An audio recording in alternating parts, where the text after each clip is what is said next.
We did it. We did it. We got it. We got it. We got it, man. Oh my god. We got a great Superman presented to us. None of this dark over the dramatic shit, just nothing gritty, but a classic, smart, happy Superman. We got it. Superman and Lois is here. Episode 1 dropped. A 2-hour premiere turned out to be about an hour and a half long. I really enjoyed this. I think it understood the type of Superman we need in today's climate. It's like, we had the dark stuff, we need somebody that's light, that's fun, that understands the character, that is going to be honest and incredibly interesting in its portrayal, and that's what we got. Tyler Hoechlin deserves all the praise in the world for his performance in this episode, because clearly he knew what to do. Clearly the people behind the scenes, the directors, the writers, everyone knew we need to make this something special, and they really did. From the opening scene giving us a quick flashback, just a montage of all the events leading up to the story. Here's Kal-El crashing, here are the Kents finding him, here's him becoming Superman, here's the death of Pa Kent, all that stuff happens. The meet cute scene when Clark and Lois meet is so good. I just thought it was so nice just to see a bumbling Clark struggling to find his words. Lois is just like, you're something else, aren't you? Just like, this guy's a little weird. Then, they fall in love. They get married. She knows everything about him. They have 2 kids. They're twins. They are their kids. We know this. It's confirmed. Jonathan and Jordan, those are the kids. We learn a lot about the kids. Jonathan is very gifted. He knows how to play football. He's a talented kid who's great at everything. Jordan has some severe social anxiety disorder. He's on medication. That stuff is great. If you can't get on board with the idea that they're married, they got kids, Lois's dad knows who he is, everyone in their little circle knows who it is except the kids, you're not going to like it. If you can't get behind that premise alone, you're not going to be able to like this. If you can't get by that, you can't enjoy this for what it is, which is an honest portrayal of Superman in a modern setting. We've had countless stories, where him and Lois are doing the flirty thing where they're dating. They're married. They got kids. We understand these characters enough now where we can have the progression, where their lives are different. They're doing all this stuff. That's where we're at. That is pretty cool. And again, Hoechlin is great. He just looks so great in that suit. We get the opening scene of Superman where he's stopping a nuclear reactor from causing an explosion. He melts a bunch of water, gets a giant ice cube, tosses it into the thing, and you're like, that is some golden age honky shit. I love it. Give me some more of that, please. That was so cool to see. The way he crashes down to talk to Sam. It all looked great. He just had this perfect energy of looking modern and futuristic while still maintaining those golden age values that make Superman so important. And we got it. We got it here, and it looked fantastic. It was so cool to see. Then Clark has to rush home after saving the day to confront his family that's kind of on the edge of things that don't really, fit in. They're still struggling with their stuff, especially with Jordan, which we'll get to more of Jordan in a bit here. I really liked it. Him and Lois are having their little arguments. The Daily Plan's going through some stuff with some new management. Jonathan becomes the star quarterback of his team, even though he's a freshman at high school. They're like, that's kind of special. Lois and Clark are starting to think, well, maybe Jonathan's got some powers manifesting. That's something we should look to see what's going to happen, because of course Jonathan Kent, famous for being Superboy in the comics. If you like that Jonathan Kent, this isn't that one. I'm going to tell you right now, it's not that one. You're not seeing that version of Jonathan Kent in this show, which is fine. I think that's okay. Something else I want to bring up about this show, too, is that these kids, I think they're 14 or 15, they said, the age they were playing. They look like kids that age. They act like kids that age. They talk like kids that age. There is something believable about the performances with Jonathan and Jordan and the character of Sarah Cushing in particular, where I'm like, I've been that age in this modern era. I have. I'm in my 20s. I've been that age. And these are how kids talk. They're talking about YouTube and how they fit in at school and all these kind of things. And they just have this idea of social anxiety, which is kind of something that's always existed, but it's kind of become more prominent in our modern society just based on the things we have. So I think they act like kids their age and they look like kids their age. These aren't looking like your Riverdale cast of people who are 28 playing these 16-year-olds who are just buff and sexy. They look scraggy, off-putting, and different. And that's not a bad thing. I'm not saying that as a negative. They look their age. I think that's really cool. I like it a lot. And you see Clark trying to connect with his kids in this scene. Jonathan and him obviously have a stable relationship. They're like, good job, buddy. That's awesome. You make a quarterback. That's cool. But when it comes to Jordan, like, the kid just is away from everything. He's not associated with everyone. He's just off doing his own thing, which I think is very relatable. I think Jordan's a great example. If you want to tell Superman and try to make him more human, you have the son who's distant, who doesn't worship the ground that his dad walks on. That's going to let people realize not everyone feels the same way about Superman as some of us do. Jordan's a great character for those people who are just like, Superman's dark and overpowered. Well, no, he's not. If you'll see why in the show, and it's really cool. Like, I think there's a really great understanding here of the dual reality of the Clark Kent character, like the being the Superman, the being the father and the husband, and the way those clash is fantastic. Superman gets a call from Martha Kent, his mommy, and she's like, man, I'd love to see you guys. Just kind of tired right now, lie down. We see her that she's just kind of like, something's off about her, and then we find out later after Clark goes to the Daily Planet. We'll get to that. Okay, let's just talk about that. They go to the Daily Planet. We know this guy named Morgan Edge is kind of like taking over the Daily Planet. There's going to be a lot of cutbacks, which is something, is a really good feeling about this show too, is that every place that this family goes, the Kents, everywhere they go, like Metropolis or Smallville, there's this sense of like, the world at large is losing that nostalgic feel and is being taken over by like the mega conglomerate, which is kind of a fascinating thing because that is such an inherently Superman thing to go against like the big guy. I thought that was a really cool sense of style and feeling. So there are cutbacks happening at the Daily Planet, and one of those things being is Clark Kent is fired, and it's like, okay. That's a surprise I wasn't expecting, but go ahead. That's fine. Lois is probably making more money than him anyways, so that makes sense to me. So as they're having that conversation, I really like the feeling of the chemistry between the two of them. Elizabeth Tulloch, and when it comes to Tyler Hoechlin, they just really have that chemistry that works for these characters.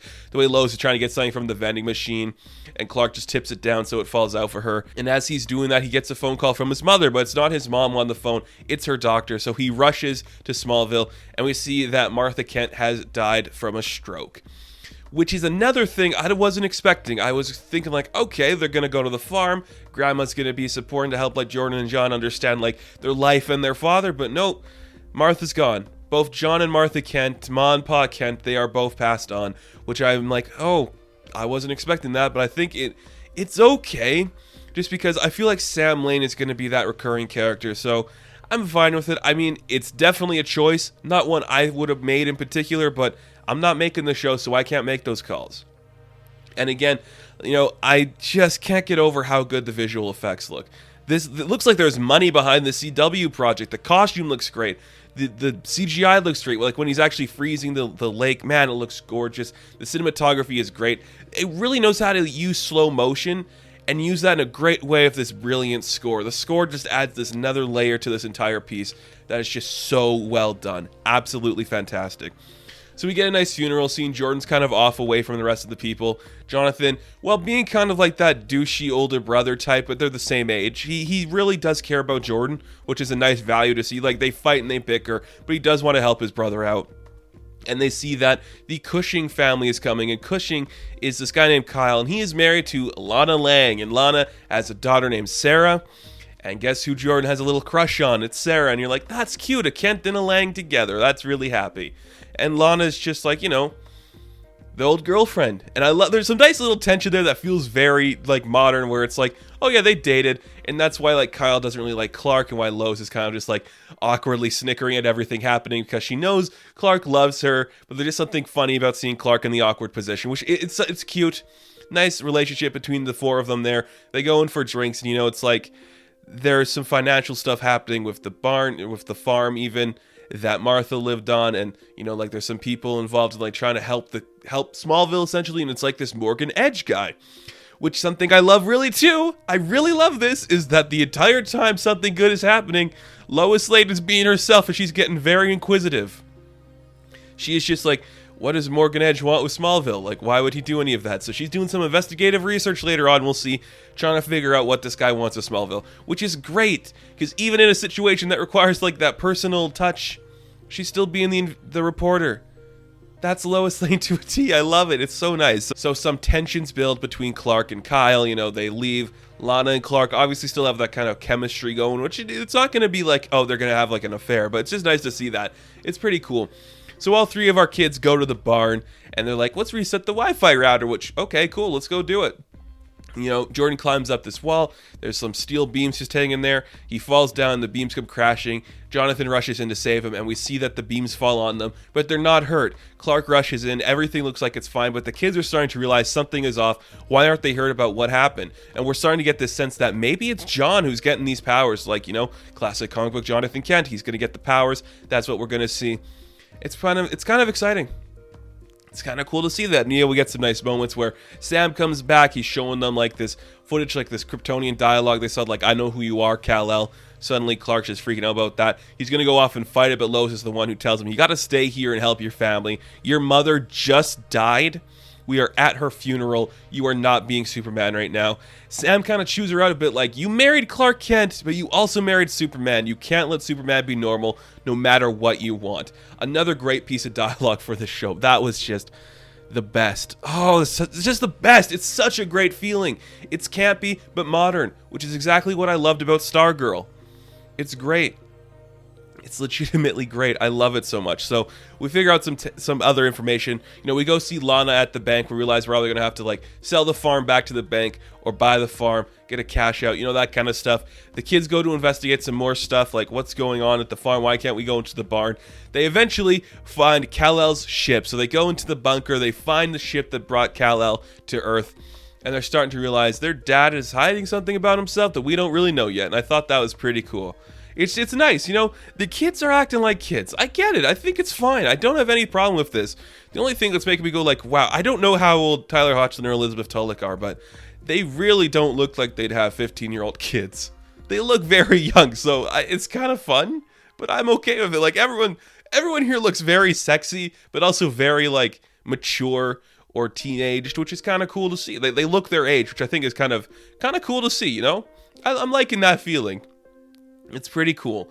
So Lois and Clark, they're having their conversation. What are we going to do about the house? We don't really know. But before they can really, like, satisfy that itch to figure out what's going on, we see that the boys come storming out of the barn, just like, what are you hiding from us, Dad? And we get a really nice scene, a really great scene where Superman just decides, I can't hide anymore. I'm going to have to tell them the truth. He reveals to them everything.